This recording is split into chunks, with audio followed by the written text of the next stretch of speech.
Jeg ved seriøst ikke engang, hvor jeg skal starte den her video. Det er så lang tid siden, jeg har vlogget. Det er sådan en måned siden, tror jeg. Så velkommen tilbage. Første vlog hjemme i Danmark igen, og jeg er tilbage i min lejlighed. Så dejligt. Det er cirka 3 uger siden, at jeg kom hjem fra Bali, og der er virkelig sket meget på godt og ondt. Og det er også noget, jeg gerne vil sådan dele ud af og fortælle jer om, men jeg tror bare ikke, at det bliver i den her video. Måske en af mine næste par vlogs. Jeg tænker bare, at det bliver lidt for tungt, hvis jeg sidder og fortæller om det nu. Jeg vil gerne lige holde den her video lidt hyggelig og lidt cozy og lidt julet. Men en ting, jeg godt lige vil fortælle jer om i dag, det er, at jeg seriøst ikke har boet hjemme i min lejlighed, siden jeg kom hjem. Som I nok ved, hvis I følger med, så har jeg jo snakket meget om, at jeg skulle renovere mit køkken, mens jeg var væk. Ej, der har været så meget bøvl med det. Jeg kan næsten ikke engang snakke mere om det, fordi jeg bare har snakket så meget om det med alle, jeg kender. Men jeg føler lige, I er nødt til at høre om det. Jeg kom hjem fra Bali før tid, hvilket også betød, at mit køkken ikke ville være færdigt til, når jeg kom hjem, fordi det faktisk først skulle være færdigt til, når jeg kom hjem her i starten af december. Men dem, der lavede køkkenet, havde faktisk sagt til min far, at de godt kunne nå at blive færdige før, så de ville blive færdige til om fredagen i den uge, jeg kom hjem, og jeg kom hjem om onsdagen. Det var de så ikke, kan jeg så love at sige. De har så sagt alle mulige dage for, hvornår de kunne være færdige med køkkenet, som så bare ikke er blevet overholdt overhovedet. Og min far, han var alt for chill om det hele, så jeg var nødt til ligesom sådan at overtage kommunikationen med de der håndværkere, fordi der skete ikke en skid. Så i sidste uge om onsdagen skrev ham håndværkeren til mig, at nu var de sidste håndværkere gået, og alt i køkkenet var færdigt. Så jeg tænkte bare, fuck hvor fedt, jeg kan flytte hjem. Så lørdag i sidste uge, der tog jeg min mor og min søster med hen, fordi så kunne vi ligesom bare rydde alt ud af flyttekasser og få dem ind i køkkenet. Hvis I så min vlogs, inden jeg rejste, så jo, at min sådan, spisestue her var proppet med flyttekasser, både med tøj og med alle mine sådan, køkkenting, for jeg har jo pakket hele køkkenet ned. Så vi tager her hjem i god tro om, at vi kan gøre det.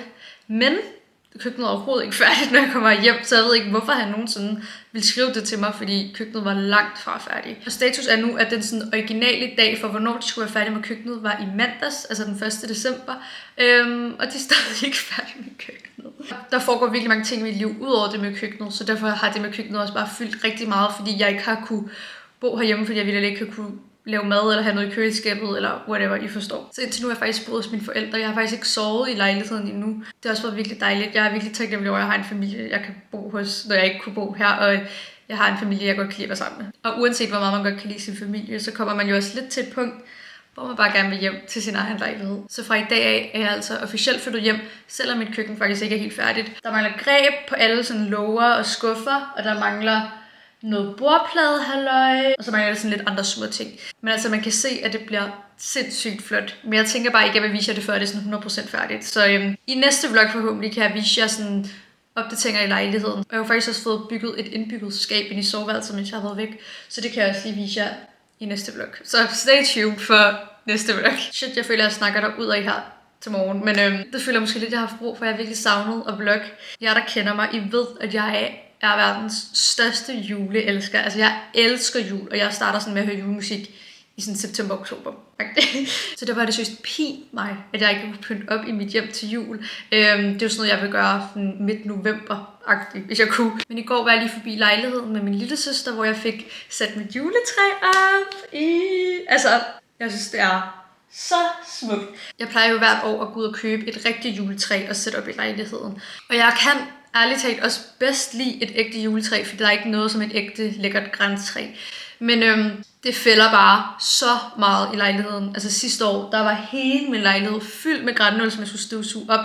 Og jeg sad med sådan en lille fejebakke hele vejen ned af sådan, du ved, opgangstrappen og farede græn op. Så i år har jeg faktisk valgt at investere i et kæmpe fake juletræ. Og det er en investering, fordi det koster seriøst 3.000 kroner, og det var på tilbud. Så det er mange penge for et juletræ, føler jeg. Men det er virkelig, virkelig flot, og jeg føler faktisk, det ser ret ægte ud, hvis jeg selv skulle sige det. Lad mig lige vise jer det sådan ordentligt. Jeg synes, det er så smukt. Det eneste, der irriterer mig, det er, at for at lyset ligesom kan være tændt, så skal det være i ledning, fordi det er sådan noget, der sidder på træet. Så den der ledning, ikke?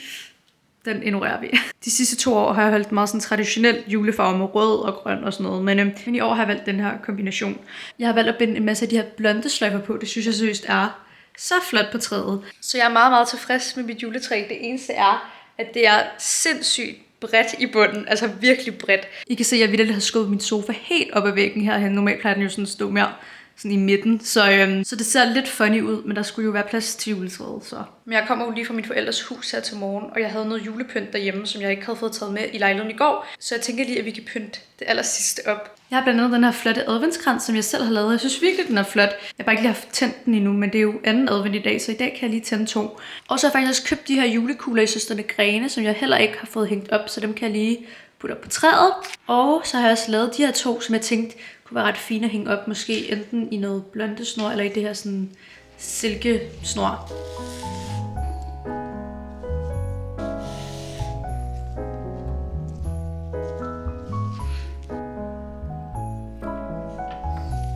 Ej, det føler altså meget cute.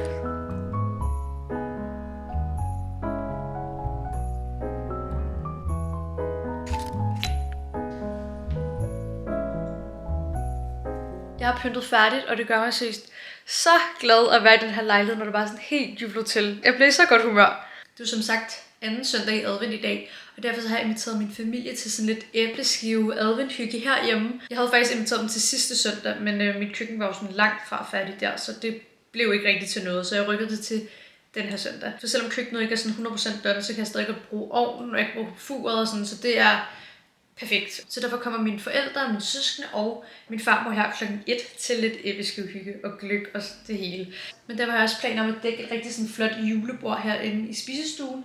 Så jeg skal lige have noget dug på og alt sådan mit flotte service og sådan noget, så jeg rigtig kan jule op til, når de kommer. Så jeg har købt æbleskiver og gløgg, og jeg har også købt lidt clementiner, og jeg har nogle vaniljekranser, jeg lige kan diske lidt op med. Så det bliver så fint. Så vi lige får dækket det her bord. Det er seriøst noget, jeg elsker, det er at dække bord. Jeg synes, det er så hyggeligt på en eller anden måde at lige sådan dække et flot bord.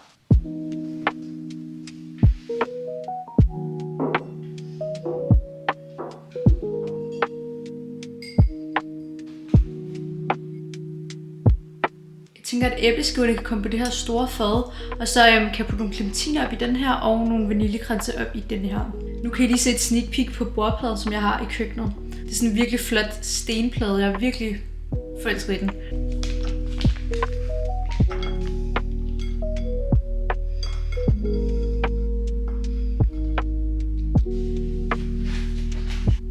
Jeg har købt de her fine små skåle fra H&M Home til mit nye køkken. Jeg synes bare, at de er så flotte. Så jeg tænkte at putte syltetøj og flormelis op i dem her. Jeg tager de her 3. Jeg har nemlig både købt hindbærsyltetøj og jordbærsyltetøj. Der er lidt blandede meninger i min familie om, hvilken slags syltetøj, der hører til æbleskiver. Jeg er personligt på team jordbærsyltetøj. Det synes jeg er det eneste rigtige.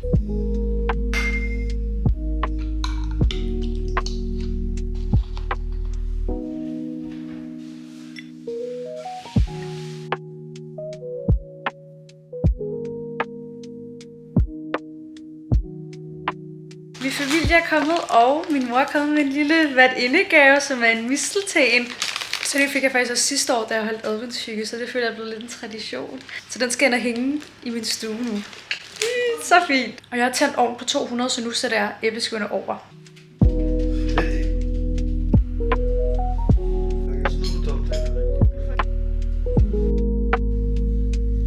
Nu skal jeg åbne min adventsgave fra mine forældre. Yes, sir. Og fra din fod. Er det også for Maja? Er det også for dig, Maja? Er det også for dig? Ej, hvor er den flot. Det er den, jeg ønsker til køkkenet. Ja. Så det skal vi have. Så kan du have... Hvad har du så her i? Opvaskebørsten. Og så her har du sæbe. Tak, mor.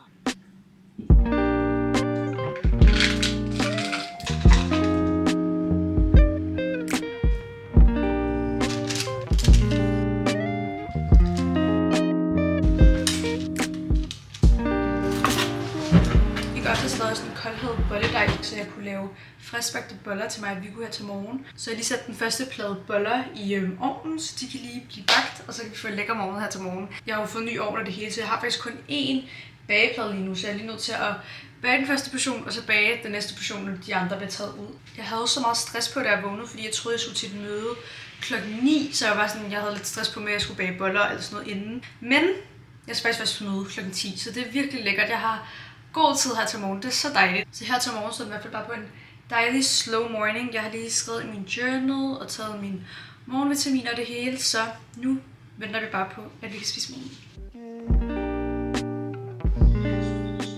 Okay, tiden vil blive fuldstændig fra mig. Jeg ved ikke, hvorfor jeg følte, jeg havde så god tid, og nu skal jeg stresse ud af døren, og der er ikke noget, jeg hader mere end at stresse. Jeg har også fået et tøjskab med alt mit tøj, så jeg føler ikke rigtig, at jeg kan finde rundt i mit tøj, jeg ved ikke. Så jeg har taget verdens mest basic outfit på i dag. Så det var sådan en sheer hvid top og et par mørkeblå jeans. Og et par loafers. Så det er det, vi kører med. Lad mig lige hurtigt fortælle jer, hvad det er, jeg skal nu. Det ene møde, jeg har, er her klokken 10 om et kvarter.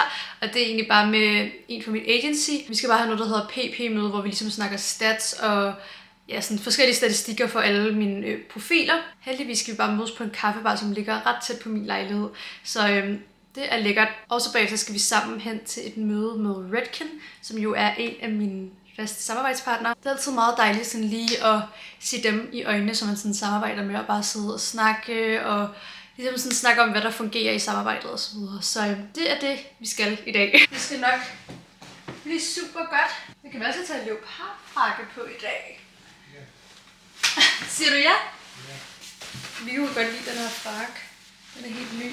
Så spicer den også lige outfittet lidt op måske. Måske også lidt ekstra her på en helt normal tirsdag. By the way, så har jeg jo lige sprunget en dag over her i vloggen, men der skete ikke så meget her i går, så derfor så filmer jeg her i dag tirsdag. Ej, men virkelig nok snak. Nu skal jeg søge ud af døren og mødes med Chris.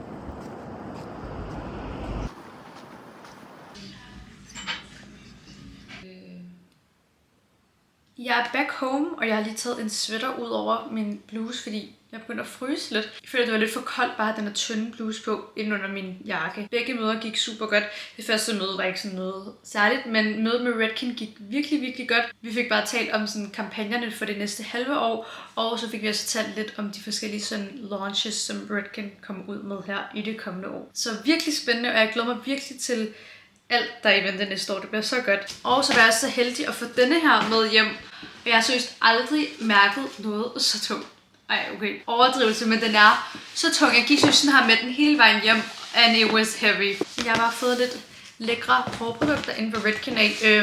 Både nogle af mine sådan, favoritter, men også lidt, som jeg ikke har prøvet før, som jeg glæder mig til at prøve af. Det her er blandt andet en af mine favoritter, som jeg netop har brugt op, som er deres Extreme Length shampoo og balsam. Because you know, I want long hair.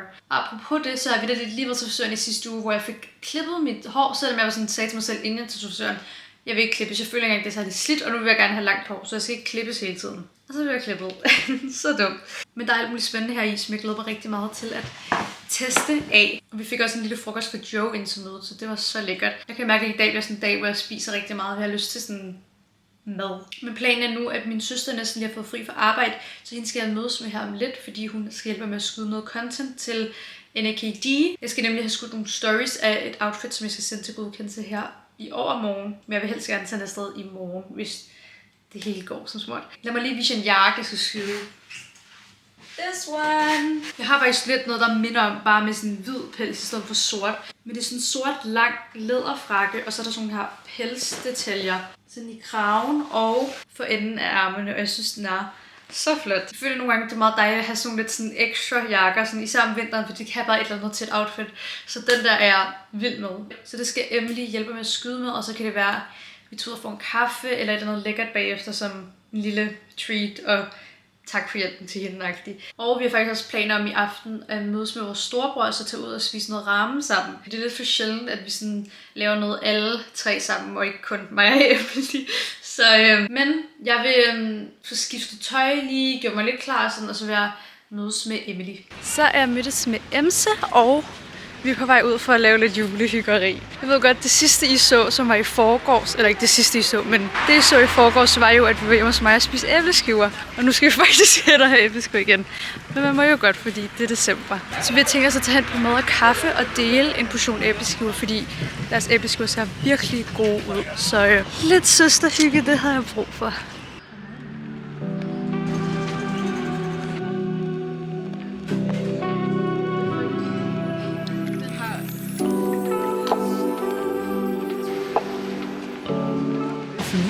Jeg vlogger.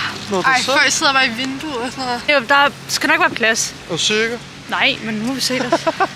Men man kan ikke reservere så. Nej, vi må lige... Og kan man ikke reservere bord? Jeg tænker bare, at det er en tirsdag. Ja. Der burde være bord. Mig og MC er mødtes med vores bror.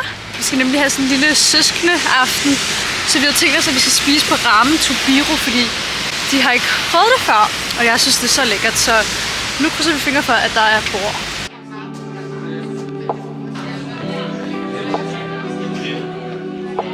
Det ser så godt ud.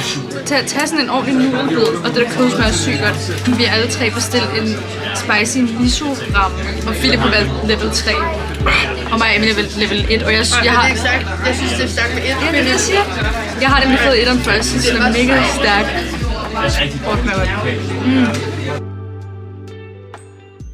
Okay, jeg hopper lige ind her en anden dag for lige at afslutte den her video, men også lige for at fortælle jer noget ret vigtigt faktisk.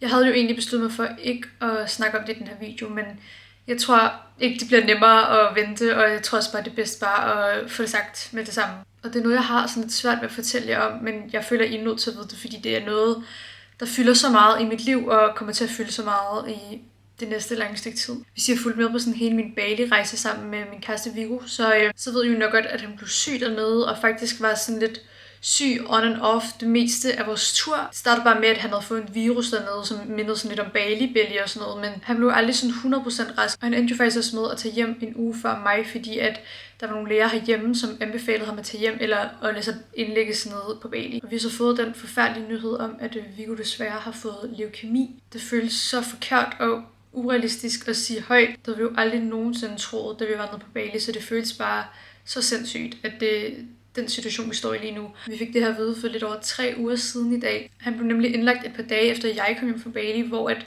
lægerne slet ikke kunne finde ud af, hvad det var. Til sidst fandt de så ud af, at det var kræft. Og han har så faktisk været indlagt lige siden indtil i mandags. Så i mandags kom han hjem fra hospitalet og flyttede ind her. Og det er jo også sygt, fordi mig og Viggo var faktisk vitterligt flyttet sammen i mandags, fordi at planen hele tiden havde været, at han skulle flytte ind i min lejlighed efter Bali. Så alle hans ting stod faktisk i forvejen. Så det er også helt crazy, at vi vitterligt er flyttet sammen i mandags på nogle lidt andre præmisser, end hvad man nok havde forventet. Så det er også en kæmpe omvæltning for os begge to, og især for ham. Og man har jo nok ikke kunne mærke på mine sådan, sociale medier, at der har været noget, for jeg har jo bare postet som normalt. Jeg har ikke postet lige så meget, men sådan forsøgt i hvert fald stadig at kunne poste lidt. Men jeg har også bare på en måde brug for at sige, at jeg lige nu går igennem nok den sværeste tid i mit liv.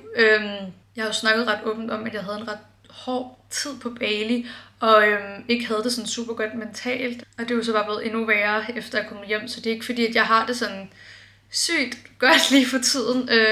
Det bliver meget klart. Og derfor kan det også virke virkelig underligt, både for jer og for mig, at jeg poster på mine sociale medier og poster, at jeg er ude og hygge mig, og jeg har det sjovt, og jeg er til events der sammen med min familie og hygger osv. Men det er også vigtigt, at jeg kan gå ud og hygge med mine veninder og stadig kunne have det sjovt og have en hverdag på en måde, selvom der foregår alt det her ved siden af. Det er jo både vigtigt, så jeg kan være den sådan, bedste version af mig selv over for min kæreste, men også bare for at jeg kan have det godt selv i alt det her. Og så er det her jo også mit arbejde, så selvom det kan virke så meningsløst og næsten sådan fucked up at filme og poste ting, når der foregår alt det her i mit liv, så er jeg jo også nødt til at beholde mit arbejde ved siden af, og det vil jeg også gerne, fordi det er jo også noget af det, der giver mig en vis normalitet lige nu. Jeg føler lidt, at jeg tabte tråden der, men jeg vil egentlig også sige, at sådan, det er jo også noget, altså nok det eneste, jeg synes, der ikke er mega nice med det her job, det er, at i de perioder, hvor det ikke går super nice, at man ligesom sådan stadig er nødt til at dele ud og filme og sådan noget, fordi at mit job afhænger jo lidt af mit privatliv, hvis man kan sige det sådan. Men det her, det er også alt sammen noget, som jeg snakker med en psykolog om. Jeg har lige haft min sådan, første psykologteam i den her uge. Det bliver rigtig godt for mig at kunne snakke med nogen om det her, nogen som sådan er lidt udefra ikke kender situationen fuldstændig. Jeg følte bare, at det var sådan bedst at dele det med jer, også fordi at jeg delte så meget på Bali, og også da han var syg på Bali og så videre. Og så giver det jo også mening for jer, hvis jeg ikke får postet sådan super meget i perioder, eller hvis jeg poster sygt meget i perioder, så ved I også, at det er ikke fordi, jeg har det mega dejligt måske, men at det er også noget, der hjælper for mig, det er at blive ved med at arbejde, hvis det giver mening. Men jeg vil lige runde af og sige, at det er virkelig dejligt, at han er kommet hjem. Det har givet en lidt mere form for normalitet, hvis man kan sige det sådan, at man ikke skal besøge ham på et hospital og overnatte. Det er altså noget, jeg har virkelig overnattet meget ude på hospitalet de her uger, så det er virkelig ret af ham hjemme, og han er bare så god i alt det. Han er virkelig positiv, og det er så sejt. Og han har også bare været så sød med sådan hele min jobsituation og prøvet sådan at motivere mig til at komme i gang igen og være sådan, ej, du skal poste og alt sådan noget. Så det er, ja, he's the best. Og jeg følte bare lige, skulle vide det, også fordi det kan føles så sådan mærkeligt, at jeg lige har filmet en hel video, hvor jeg har julehygget og haft det nice, og så sker der egentlig det her sådan behind the scenes. Og jeg føler lige så meget, at jeg har brug for at sige det til jer, som til mig selv, at selvom jeg poster, at jeg hygger mig og sådan noget, så er det jo ikke fordi, at jeg ikke er ked af det, og ikke har det mega dårligt også. Så, men det ved jeg også godt, at folk jo godt ved. Men ja, tusind tak, fordi I lige lyttede igennem min hårde snak her til sidst. Jeg håber, at I ellers har nyt at se med i den her vlog, og er klar på at følge med i nogle flere vlogs her hjemmefra. Jeg havde i hvert fald glædet mig sygt meget til at komme lidt tilbage til mine normale sådan, København-vlogs, så det skal der nok komme mere af. Vi ses!